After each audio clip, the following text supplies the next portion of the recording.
Hi friends, எல்லாருக்கும் வணக்கம். நான் உங்கள் சரஸ்வதி பேசுகிறேன். நான் நல்லா இருக்கேன். நீங்கள்லாம் எப்படி இருக்கீங்க? நல்லா இருக்கீங்களா? ஓகே. இப்போ பார்த்தீங்கன்னா, நான் எதுக்காக வீடியோ போடுறேன் அப்படின்னு கேட்டிங்கன்னா, எனக்கு இப்போ 997 சப்ஸ்கிரைபர் வந்துட்டாங்க. இன்னும் 3 வந்தால் 1000 ஆச்சு. அந்த 1000 சப்ஸ்கிரைபரும் உங்கள் முன்னிலையில் நடக்கணும்னு நான் ஆசைப்பட்றேன். அதனால தான் இப்போ இந்த வீடியோவை ஷோ பண்ணுறேன். இந்த வீடியோவில் அப்படியே பாருங்கள். இப்போ 998 ஆயிடுச்சு. அப்படியே 1000 ஆகும். 1000 ஆனால் நம்ம வீடியோவை ஸ்கிப் பண்ணிக்குவேன்.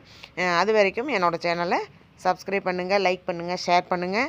தொடர்ச்சியாக எனக்கு ஆதரவையும் கொடுங்க. உங்களுடைய ஆதரவு மட்டும்தான் எனக்கு மோட்டிவேஷனாக இருக்கும். அதே மாதிரி நான் போடுற வீடியோஸ் யாரும் ஸ்கிப் பண்ணாமல் முழுமையாக பாருங்கள். அது மட்டும்தான் நான் கேட்டுக்கிறேன். ஓகே, என்னோடய சேனல் சப்ஸ்கிரைப் பண்ணுங்கள், லைக் பண்ணுங்கள், ஷேர் பண்ணுங்கள். அண்ட் பெல் பட்டனை கிளிக் பண்ணி மறக்காமல் ஆளுங்கிற ஆப்ஷனை தட்டுங்க. இப்போ நம்மளுக்கு 1000 சப்ஸ்கிரைபர் வர்றதை நம்ம பார்த்துட்டு ஸ்கிப் பண்ணிக்கலாம். இப்போ பாருங்கள், 1000 சப்ஸ்கிரைபர் வந்தாச்சு. தேங்க்யூ எல்லாருக்கும். தேங்க்யூ.